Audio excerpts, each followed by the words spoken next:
हम मैच हारे नहीं बल्कि हमें अंदरूनी गलतियों और मशकूक फैसलों ने हराया। टीम ने इसी स्टेडियम और उन्हीं बॉलर्स के खिलाफ पहले 13 ओवर्स में 113 रन्स बना लिए थे, लेकिन अचानक खिलाड़ियों को खेल बदल गया और यक्के बाद दीगर विकेटें गिरती गईं। बैट्समैनों को जैसे एक ही हदायत दी गई थी कि गेंद बाउंड्री के बजाय हवा में जाए ताकि आसानी से कैच हो। फ़खर के सिवा किसी ने बाउंड्री नहीं मारी। शुरू में साहिबजादा फरहान और फ़खर जमान ने मिलकर मुखालिफ टीम पर दबाव डाला, लेकिन बाकी सब एक एक करके पवेलियन लौटते गए। साइम अयूब, मोहम्मद हारिस, आगा सलमान, मोहम्मद नवाज, फ़हीम अशरफ सभी यकसा अंदाज में आउट हुए। कैचेस देना जैसे क्रिकेट के तयशुदा मंसूबा था, यानी कैचेस प्रैक्टिस चल रही हो।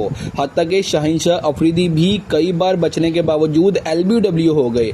ऐसा लगा जैसे टीम ने रन्स बनाने के बजाय विकेटें देने को तरजीह दी हो।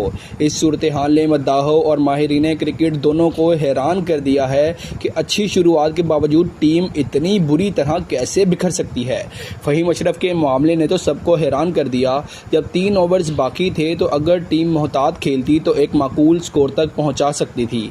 160 या 165 का हदफ इस पिच पर काबिल इज्जत टोटल था, लेकिन आगाज देखकर तो लग रहा था कि पाकिस्तान 190 या 180 रन एटलीस्ट बना लेगा और आखिरी ओवर्स संभालने के लिए जाते तो 10-15 रन और जुड़ सकते थे, लेकिन बदकिस्मती से मुकम्मल ओवर्स ही नहीं खेले गए।